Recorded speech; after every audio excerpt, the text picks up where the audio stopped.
I'm very sorry I broke your heart. Please forgive me.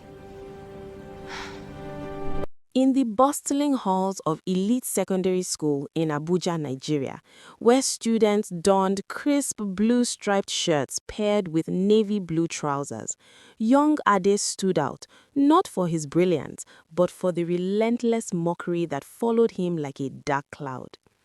Ade was a quiet boy with tousled hair and worn-out shoes, often seen clutching a tattered notebook under his arm. His classmates whispered that he was a scholarship student from a poor family, scraping by on the benevolence of the school board. Every day at lunch, he'd sit alone in the corner of the cafeteria, nibbling on a meager meal of garri and soup that he brought from home, while others flaunted their expensive snacks and gadgets. The bullies, led by a group of arrogant boys from wealthy homes, would circle him like vultures, taunting him about his faded uniform and lack of a smartphone. "Hey, beggar boy, did you walk all the way from the slums today?" They jeer, laughing uproariously as Ade lowered his head, his cheeks burning with humiliation. He never fought back, choosing instead to retreat into his thoughts, dreaming of a day when he'd prove them all wrong. But the isolation gnawed at him, making school feel like an endless battlefield where he was perpetually the underdog. One particularly harsh afternoon, during a physical education class on the sun-baked field, the torment escalated to a new level. Ade had tripped during a relay race, his old sneakers giving way on the uneven grass, sending him sprawling in the dirt. The entire class erupted in laughter, with the bullies pointing and shouting, "Look at the pauper eating dust. Maybe he can sell it for lunch." Teachers turned a blind eye, dismissing it as kids being kids, but for Ade, it was a dagger to his self-esteem. He picked himself up, brushing off the soil with trembling hands, vowing silently to endure until graduation. Little did he know, this invisibility cloak of poverty was a deliberate choice, a mask he wore to sift through the superficiality of his peers. At home, far from the prying eyes of school, Ade lived a life of quiet luxury, but he had sworn to his parents to keep it hidden, believing it would reveal true friendships. Yet, as the days blurred into weeks, the weight of pretense grew heavier, and Ade wondered if anyone would ever see beyond the facade. The school's social hierarchy was rigid, with the elite students driving flashy cars and hosting lavish parties that Ade could only hear about in passing conversations. He envied their carefree laughter, the way they formed unbreakable cliques, while he navigated the corridors like a ghost. One evening, after another day of ridicule, Ade sat on the school steps waiting for the public bus, watching as his classmates zoomed off in luxury vehicles. A pang of loneliness struck him deeply. He longed for companionship, for someone to share his secrets with. But trust was a luxury he couldn't afford, not when every interaction seemed laced with judgment. As the sun dipped below the Abuja skyline, casting long shadows over the school grounds, Ade boarded the bus, his mind racing with thoughts of escape. Unbeknownst to him, fate was about to intervene in the form of a daring challenge that would upend his world. Amid the vibrant chaos of Abuja's traffic, Ade's daily commute home was a stark contrast to the opulent lives of his tormentors. He reflected on his father's words, "True character shines in adversity, my son." But adversity had become his constant companion, eroding his spirit bit by bit. At school assemblies, when awards were handed out for academic excellence, Ade's name was called, but even then, the applause was muted, overshadowed by snickers about his charity case status. He excelled in subjects like mathematics and literature, pouring his energy into studies as an escape from the social minefield. Yet, no matter his achievements, the label of poverty clung to him, defining his every interaction. As chapter 1 of his untold story unfolded, Ade remained oblivious to the storm brewing among the popular girls, a storm that would soon sweep him into a whirlwind of transformation and deception. In the glamorous circle of elite secondary school's elite girls, Zara reigned supreme with her curvaceous figure, flawless skin, and a BMW that turned heads wherever she parked it in the school lot. Her best friend, Lila, drove a sleek Mercedes, and together they embodied the pinnacle of teenage opulence in Abuja. They spent their breaks lounging in the shaded courtyard, sipping imported juices, and gossiping about the latest trends.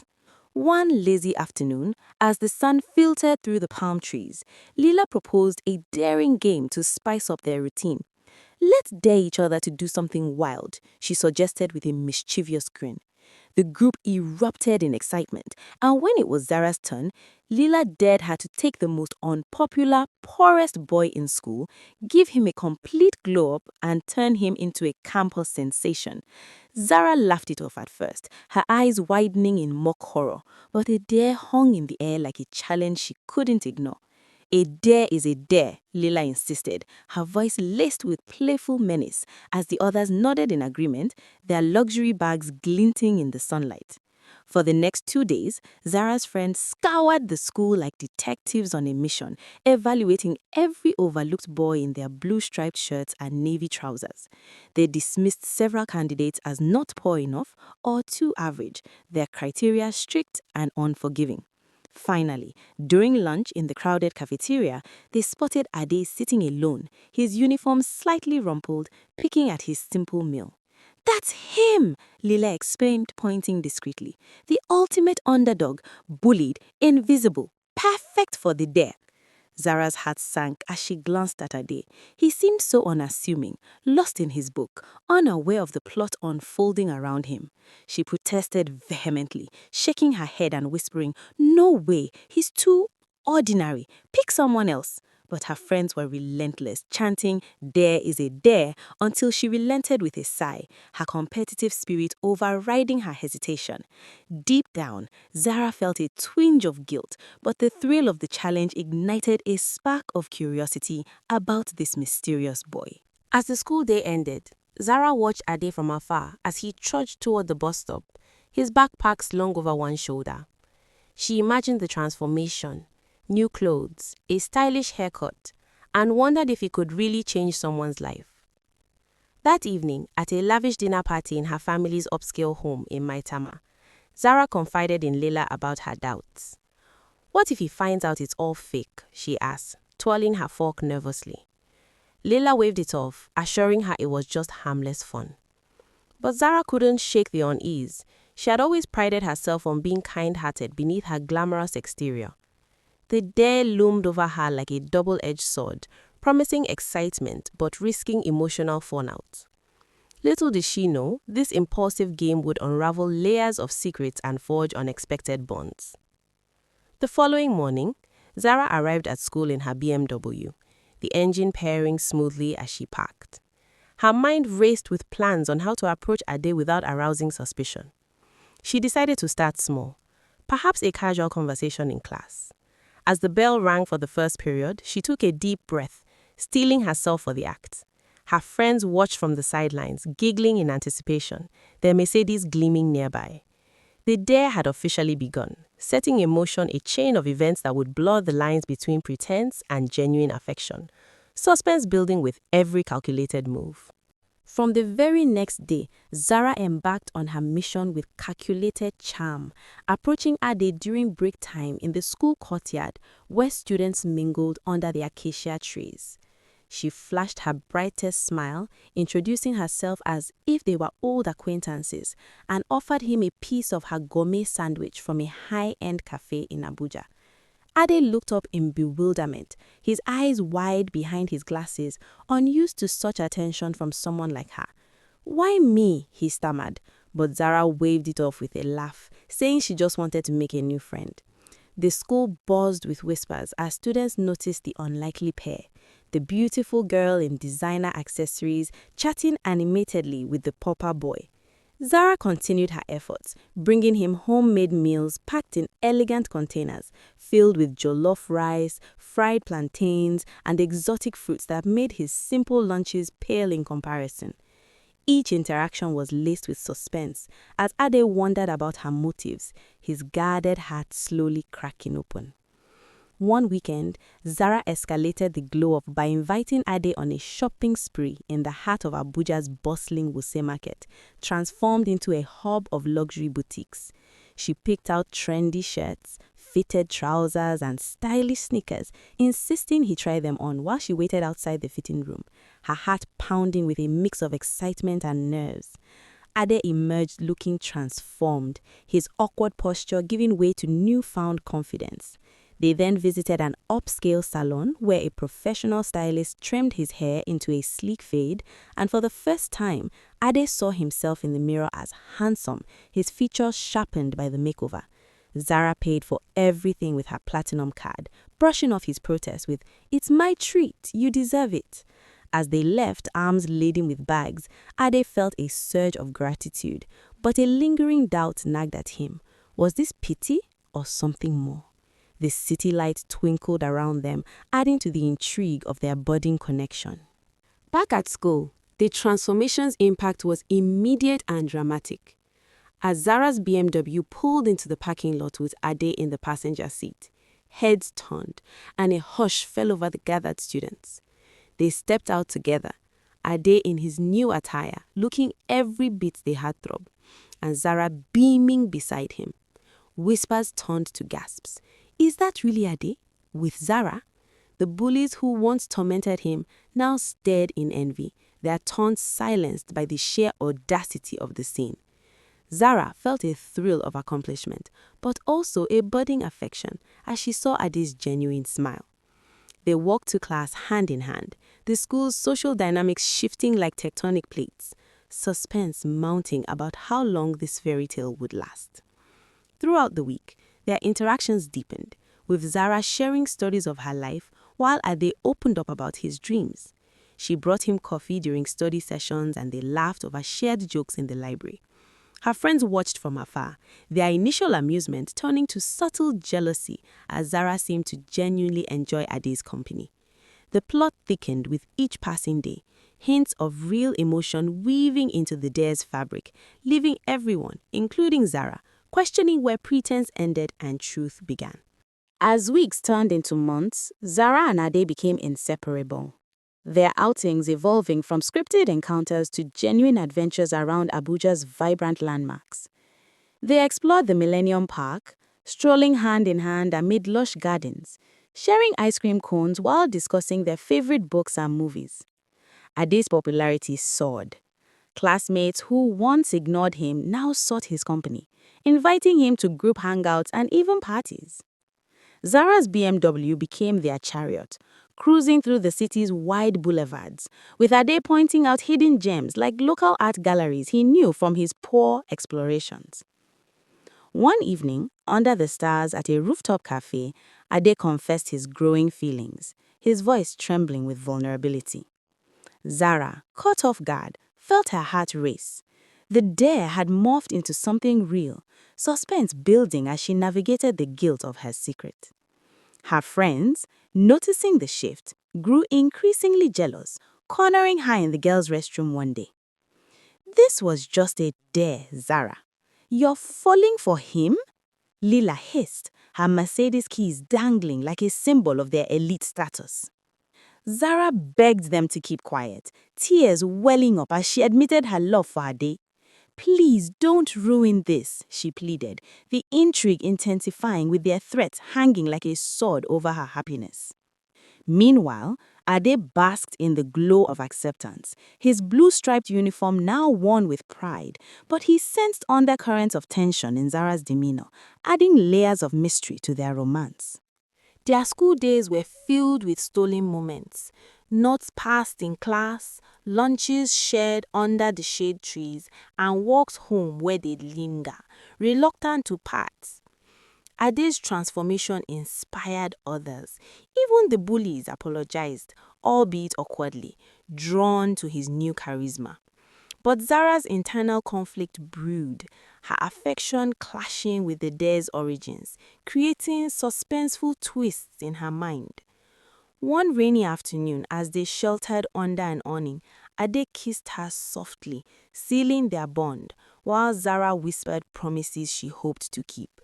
The couple's chemistry became the talk of the school, with rumors swirling about their future. Zara's friends plotted in whispers, their jealousy festering. But for now, love prevailed, immersing them in a bubble of bliss amid the intrigue of unspoken truths.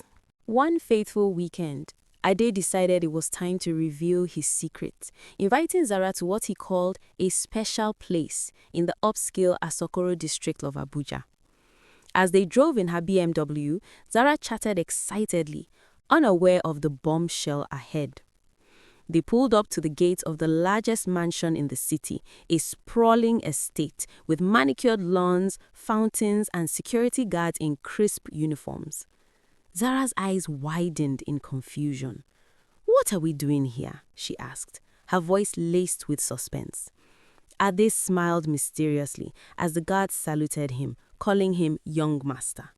She froze, her mind reeling, as he led her inside the opulent halls adorned with crystal chandeliers and priceless art. "This is my home," Ade confessed, explaining how he had deliberately posed as a poor scholarship student to find genuine friends in a world of fakes. "And I found you," he added, pulling her close, begging her to keep his secret. Zara nodded, stunned, the twist shaking her to her core. Back at school, the revelation lingered in Zara's thoughts, adding depth to their relationship. She marveled at Ade's humility, contrasting it with her own privileged life, and their bond deepened with shared secrets. They spent evenings at the mansion's pool, swimming under the stars, where Ade shared stories of his family's business empire spanning real estate and oil. Zara felt honored to be trusted, but the dare's shadow loomed, creating internal suspense as she wrestled with confession. Her friends, oblivious to Ade's wealth, grew more insistent, warning Zara during a sleepover at Lila's house. "We'll tell him it's a day if you don't end it," they threatened, their jealousy peaking. Zara begged on her knees, tears streaming, promising it was real now. The tension escalated, with Zara's double life teetering on the edge, intrigue building toward an inevitable confrontation. As their love flourished, Ade planned romantic gestures like picnics in the mansion's gardens, where they dreamed of the future. But Zara's guilt festered, the plot twisting with each withheld truth, immersing them in a web of emotion and deception. The breaking point came during a heated class discussion when Zara's friends, fed up with her defiance, stormed to the front of the room. In front of the entire class, clad in their blue-striped uniforms, Lila announced dramatically, "Everyone, Zara's been with Ade because of a dare. She was supposed to glow him up and make him popular. She doesn't really like him." Gasps echoed through the room as Ade's face drained of color, his eyes locking onto Zara in disbelief. "Is it true?" he whispered, his voice cracking. Zara, tears flowing, admitted, "Yes, but that was before I knew you. I love you now." Ade's world crumbled. He stormed out, the suspense of betrayal hanging heavy, leaving the class in stunned silence. The next day, a Rolls Royce Phantom pulled up to the school gates, dropping Ade off amid a flurry of whispers and stares. Students gawked at the luxury vehicle, questioning how the poor boy could afford such extravagance. Ade walked in with a stoic expression, his new reality exposed, but his heart shattered. Zara approached him in the hallway, begging for forgiveness, explaining her genuine feelings, but Ade turned away coldly, the twist of his wealth now a barrier rather than a bond. Zara's persistence knew no bounds. She visited the mansion daily, pleading with the security guards to let her in, but they refused on Ade's orders. Her BMW idled outside the gates as she cried, the intrigue of their story spreading like wildfire through school gossip. Ade, meanwhile, retreated into solitude, questioning every moment they shared, the suspense of reconciliation dangling just out of reach. As the time dragged on, Zara's friends regretted their actions, but the damage was done. The school's atmosphere crackled with tension, everyone awaiting the next chapter in this over-the-top drama of love and deception. With the new term came fresh wounds. Zara confided in Ade during a quiet moment in the library that her family was relocating to Lagos after the term. He barely acknowledged her, his response a curt nod, deepening the suspense of their fractured bond. Zara's heart ached, the move feeling like a final nail in the coffin of their romance. She spent days reflecting on their journey from dare to deep love, now tainted by betrayal. During break period, Ade approached her unexpectedly, asking about the move's timeline. After this term, she replied softly, hope flickering in her eyes. The interaction sparked rumors, but Ade remained distant, the plot twisting toward potential redemption. The next day, Ade greeted her warmly, announcing a surprise. He whisked her away in his father's Ferrari, the red sports car roaring through Abuja streets, to a luxury restaurant overlooking the city. Over candlelit dinner with exquisite Nigerian fusion cuisine, Ade confessed, "I really miss you." Zara echoed, "I miss you too," their hands intertwining in a heartfelt hug, suspense melting into tentative reconciliation. From then on, they rebuilt slowly, arriving at school together, igniting gossip that they were back. Their days filled with togetherness, the over-the-top twists culminating in renewed affection amid the school's watchful eyes. As the term wound down, Zara and Ade maximized their time, coming to school in alternating cars, her BMW one day, his family's fleet the next, always side by side in their uniforms. They studied together in the library, shared lunches under the trees, and attended school events as a couple, their love story becoming legendary. Whispers of the dare that turned real followed them, but they ignored it, focused on the present. Even the bullies now admired Ade's resilience, and Zara's friends apologized, the intrigue resolving into harmony. On their last outings, they revisited favorite spots like the mansion and parks, cherishing every moment. Ade gifted her a necklace engraved with "Forever," symbolizing their bond beyond distance. Zara promised to visit, the suspense of separation adding bittersweet depth to their farewell. The day she left for Lagos, they hugged tightly at the airport, tears mingling with smiles. "We'll make it work," Ade whispered. True to form, they called every night, sharing laughs and dreams, their connection unbreakable despite the miles. Years later, their story inspired many, a testament to love's twists and triumphs, echoing eternally in the hearts of those who witnessed it. Subscribe, like, comment, and share.